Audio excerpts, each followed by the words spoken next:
आज का जो क्वेश्चन है हमारा हाइट एंड डिस्टेंस के सेकंड पार्ट पे बन रहा है। इसमें भी कुछ क्वेश्चन उठाया जा रहा है, जिसमें से पहला क्वेश्चन उठाया गया तो दिखा रहा है कि 1.5 मीटर एक लंबा एक प्रेक्षक एक चिमनी से 28.5 मीटर की दूरी पर है। ध्यान दीजिएगा, कह रहा है कि 1.5 मीटर का मतलब 1.5 मीटर लड़का कोई प्रेक्षक यानी यहाँ पर खड़ा है, जिसकी लंबाई कितनी है 1.5 मीटर।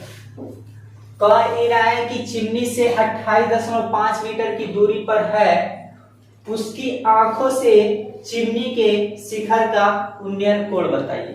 यहाँ पर ध्यान दीजिए, चिमनी ये है, ठीक है, लड़का यहाँ पर, ठीक है।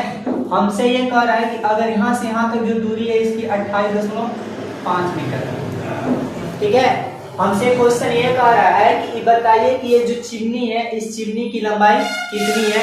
अब थोड़ा उससे पहले ये ध्यान दीजिएगा कि अगर 1.5 मीटर ये है तो ये भी कितना होगा 1.5 मीटर होगा, क्योंकि एक हमारा आयत बन रहा है और आयत के आमने सामने की भुजा क्या होती है बराबर होती है।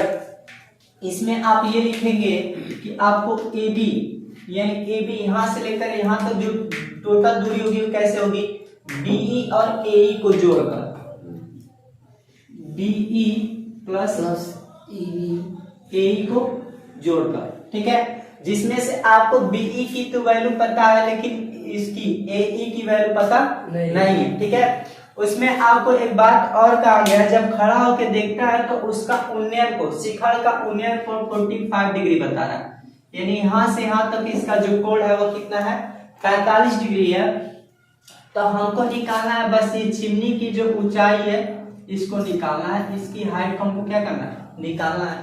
अब एक बात बताइएगा, जब यहाँ पर आपको ये चीज मिला है, लंब मिला है और आधार मिला है, लंब मिला है आधार मिला है, तो किसके अनुपात से निकालेंगे, tan थीटा बराबर क्या होता है लंब बटे आधार, ठीक है। tan थीटा बराबर लंब बटे आधार, यानी आप लिखेंगे, ध्यान से सुनिएगा, उससे पहले यहाँ पर ये लिख लीजिए कि जो CD है वो बराबर है किसके BE के, किसके बराबर है BE के, और जो CD की वैल्यू वो कितना है 1.5 मीटर है, यानी CD और BE आपस में सब क्या बराबर है, ठीक है। अब हम लगाएंगे tan थीटा बराबर यहाँ से AE अपॉन DE,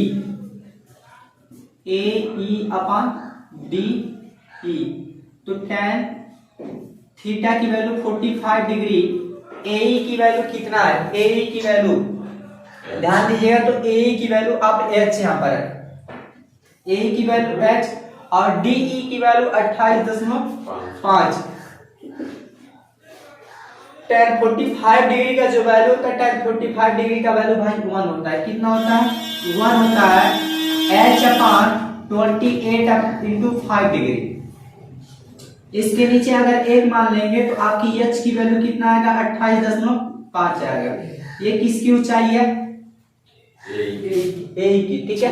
हमको टोटल इतना ऊंचाई निकालना, ठीक है। जब इसका अगर पूरा निकालेंगे AB आप निकालेंगे, ध्यान दीजिएगा, तो आपने ऑलरेडी लिख चुका है कि AB बराबर आपका होगा BE प्लस AE, तो AB बराबर BE की वैल्यू कितना है, तो BE की वैल्यू यहाँ पर शायद कहीं, हाँ BE की वैल्यू 1.5 मीटर है, प्लस AE की वैल्यू कितना है अभी हमने निकाला 28.5 मीटर, और टोटल को जोड़ देंगे कितना होगा 30 मीटर, यानी जो AB की वैल्यू आपका कितना हो गया 30 मीटर, यानी चिमनी की ऊंचाई कितना आ गया, चिमनी की ऊंचाई 30 मीटर है, नोट कर लीजिए। चलिए एक क्वेश्चन आ रहा है उसको देखते हैं हम लोग।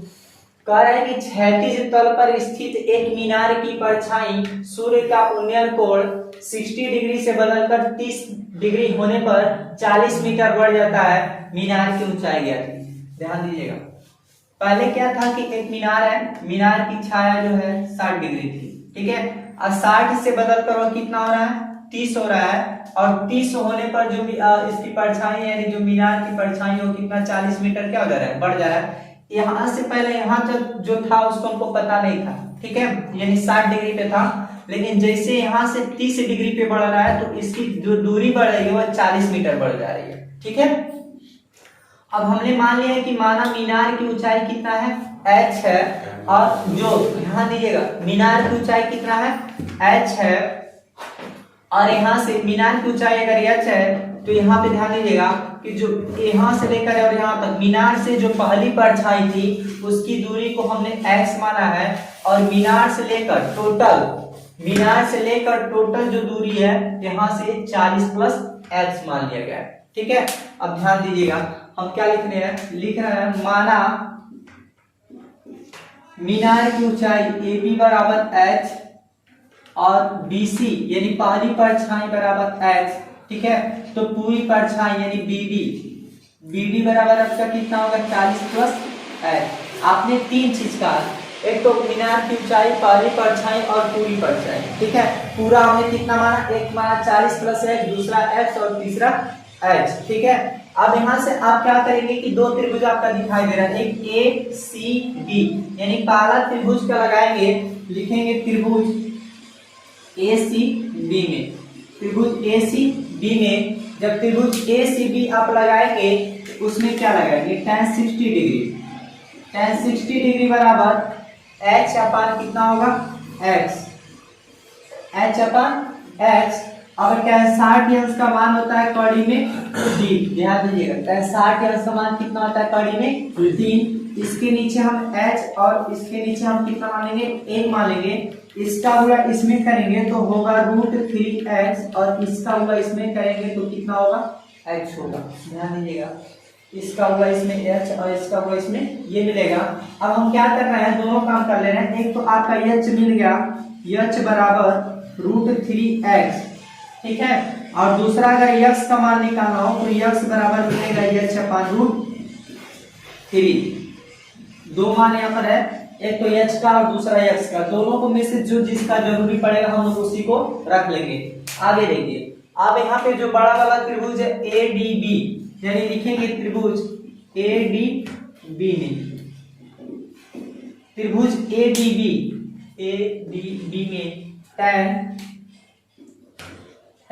30 डिग्री लिखेंगे तो h अपान 40 प्लस h।